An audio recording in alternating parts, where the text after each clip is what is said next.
I've never played the original Journeyman project game, but I really like time travel stories. After all the great stuff I've heard about Journeyman, I was really looking forward to its sequel, Buried in Time, from Presto Studios and Sanctuary Woods. So your expectations were high, were they? Oh, my expectations were indeed high. You shouldn't do that, you know. You always get disappointed when you do that. But this time it didn't happen. Buried in Time actually surpassed my expectations. It's a huge, subtle, entertaining piece of work. The creators should definitely be proud. Well, if the game was actually better than you thought, you already thought it was going to be good, you've obviously missed something. Well, tell me about it and I'll tell you what's wrong with it. Gee, thanks. Well, the story is really good. Gage Blackwood is Temporal Security Agent number 5 who saved the day in the first game. But as the sequel starts up, he learns that he's about to be framed. His future self from 10 years down the road shows up in his apartment and asks him to help out. Well, it's hard to turn down a request like that, from yourself and all. So Gage's future self gets arrested for skipping bail. And this is your hero character? Skipping bail? What kind of a role model is that? Well, he was wrongfully accused, and it's the player's job to find out the truth. Still, he shouldn't be skipping bail. That's disruptive, that is. Causes anarchy and warts. There are 4 time locations where ripples have been detected, and the TSAs think it's Gage's fault. They're probably right, too. Imagine skipping bail like that. So you have to travel to these different times to dig up whatever evidence you can to defend yourself. There's 11th century Mayan catacombs, the palace of Richard the Lionheart in 1204, Leonardo da Vinci's studio in 1488, and a 22nd century space station. So where do you go first? Well, first you go to your apartment 10 years in the future to get all the information you can on what you need to do, but then you can choose for yourself where to start. It's all very non-linear, so you can go wherever you want. That doesn't sound very orderly. I think these things should be laid out for you. What if you went to the wrong place? Well, wherever you go, the locations just look gorgeous. These are the most realistic computer sets I've ever seen. Are there just buildings, or do you run into any people? It's not very realistic for there not to be any people around. There are actually people around, and the compositing with the digital sets is remarkable.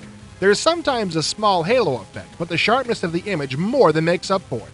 Anyway, Gage has to be careful not to meet any people along the way, since there's always the possibility of making things even worse. Okay, so the pictures are nice, and the story's good. But what about the interface? That's bound to be pretty awful, right? No, the interface is really great. The navigating is all done in this corner with these arrows. I got frustrated at first because I was trying to use the mouse on the arrows.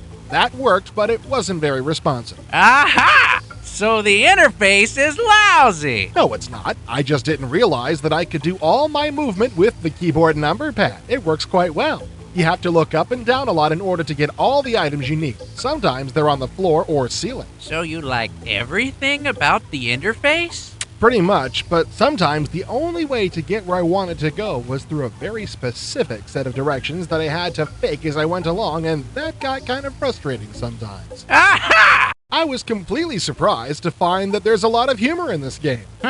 Don't sound that funny to me. Exactly. But the programmers are not made of stone, and there's a lot of very funny jokes thrown in, ranging from digs at television commercials to gratuitous Monty Python references. The otherwise serious tone makes the few jokes that do appear much funnier than they would normally be. I found myself laughing aloud a few times. Yeah, I noticed that. I wish you wouldn't do that. Frightens the cows. Even more surprising is that most of the humor came from the game's online help feature. In your travels, you encounter a computer personality named Arthur, who can come along with you and offer information about your surroundings. Oh yeah, the history of tapestries in medieval France. That's a laugh riot, I can tell. Well, you do get a lot of education about the locations you visit, but Arthur also really loves to provide pop culture jokes and other sarcastic remarks. I see. And this is supposedly useful, is it? Well, you can also get proper hints about how to proceed from Arthur, but they cost points, so you don't want to do that too often. At least it doesn't cost money like a 900 number. Wait, I've got one. How many CDs does this Buried in Time come on then? 3, but Aha! It's too damn expensive, and you'll be swapping discs like crazy. You'd be better off mowing your lawn, wouldn't you? Hardly. Yes, the cost is a bit high, but this is one of the few cases where I'd say it's worth it. This is just a huge, sprawling game, and it will keep you occupied and possibly possessed for quite a long time. As for disc swapping, you'd be amazed how well the information is distributed.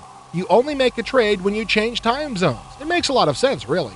So what you're saying is that you like this Buried in Time, then? Yes, absolutely. It's gorgeous, it's easy to play, it's interesting, it's funny, it's big, Hold it right there, Sonny.